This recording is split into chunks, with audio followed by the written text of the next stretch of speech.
morning. So you bought a new orchid, and now you need to know what to do with it. I did too. So let's do it together. So here's my new orchid I just bought.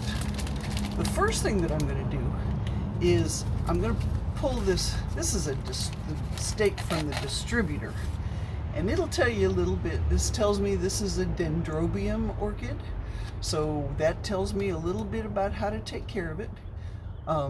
Use the internet. I mean, look up everything that you find on there, and you'll learn how to take care of your orchid. Then I'm going to take her out of her plastic packaging. They don't all come packaged like this, but you have to take them out of the packaging. And I'm going to take her out of the packaging. What I see is that there's a couple of dead leaves in there.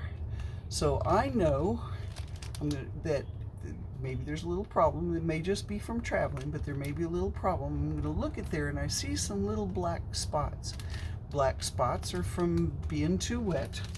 And so I'm going to have to spray her with the hydrogen peroxide as I pot her, and I'll be showing you how to do that.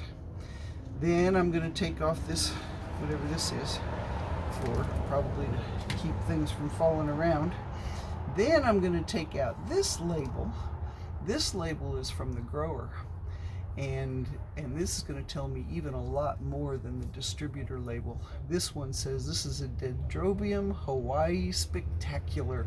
Oh, that's fun. I'm really excited about that. I will keep this with my orchid. The next thing that I'm going to do is take a real good look at my orchid. Because this is a dendrobium, it has pseudobulbs. You see this fat part right through here? Those are pseudobulbs.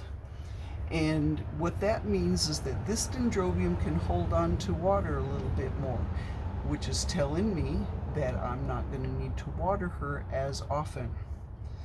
The next thing I'm going to do is take her out of her pot, and so I'm going to have to squeeze the pot and pull gently, and squeeze the pot and pull gently, and eventually, come on.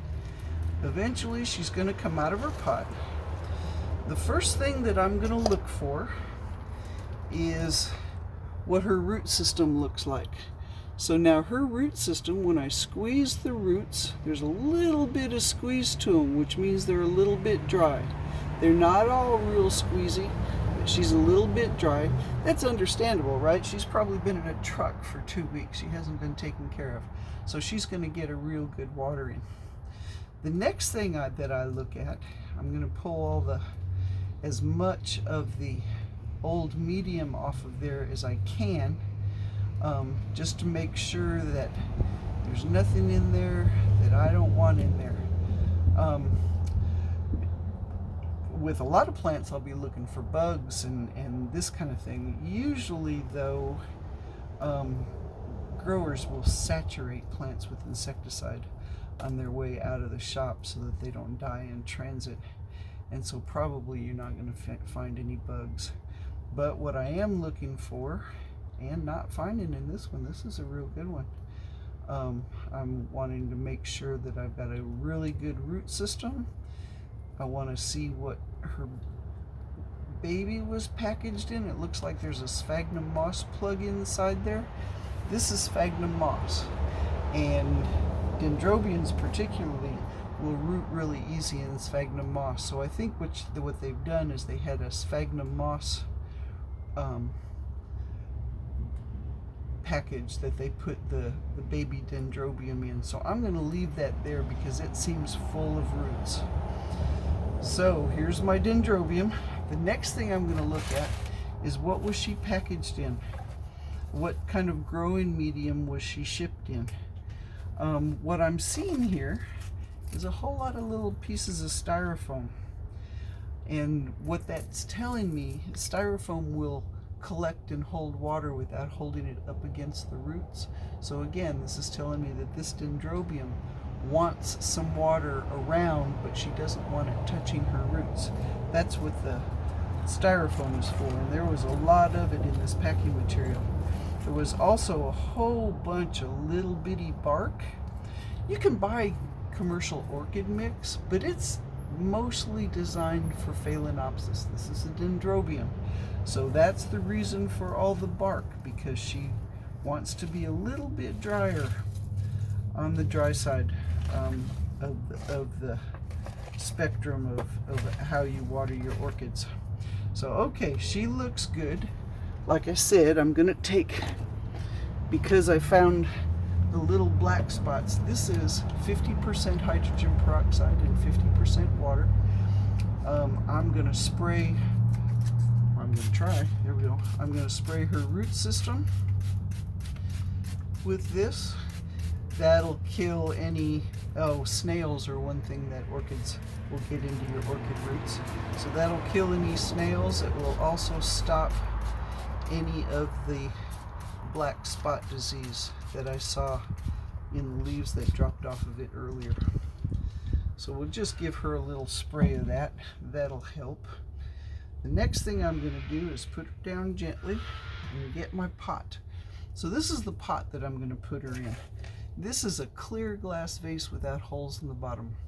Now, I disagree with, or a lot of growers disagree with me. They say they need continuous flow, but I'm growing my orchids in Texas. They need to hold on to water, especially during the summer months. And so this is a method that I use. I plant my orchid in here, I fill it up with water, I let it sit for a while for the medium to absorb the water, and then I pour all the water out. What that will do will hold water to the medium, and so the orchid gets enough moisture. It's a Central Texas thing. Sometimes if you're in Hawaii, you don't need to do anything at all, but here in Central Texas, I need to retain some of my moisture. So then I'm going to put this potting medium in here, and I'm going to use those little pieces of styrofoam. The grower said you needed a little piece of styrofoam. He told me, because that was the medium that came out. So I'm going to use the little pieces of styrofoam, put some on the bottom.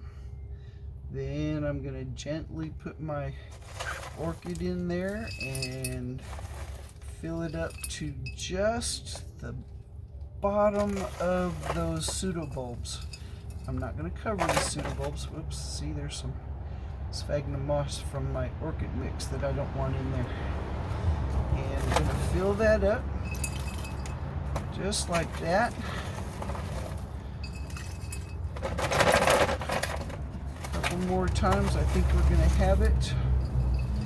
And there you have it. We've got a nicely potted dendrobium. I'm going to put her labels back on her so that I remember what her care is, and if I need to look it up, I'll look it up. But first, the grower label, right?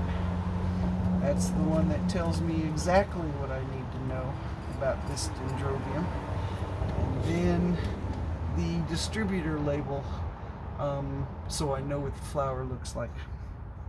And there you have it. I have a nicely planted, get down there, nicely planted, brand new dendrobium orchid, and she'll be blooming probably, oh, that's another thing, I forgot. I'm going to reach over here and grab my fertilizer. This is a good orchid fertilizer. And I'm going to spray the root system, and I'm going to spray that water. And then in a little bit, I'm going to, like I told you, I'm going to fill this pot up with water and let it sit for 10 minutes. And then I'm going to dump the water out. I'm going to put this on a bright shelf, and I'll have a beautiful orchid for as long as I can keep her alive. I'll have a good day.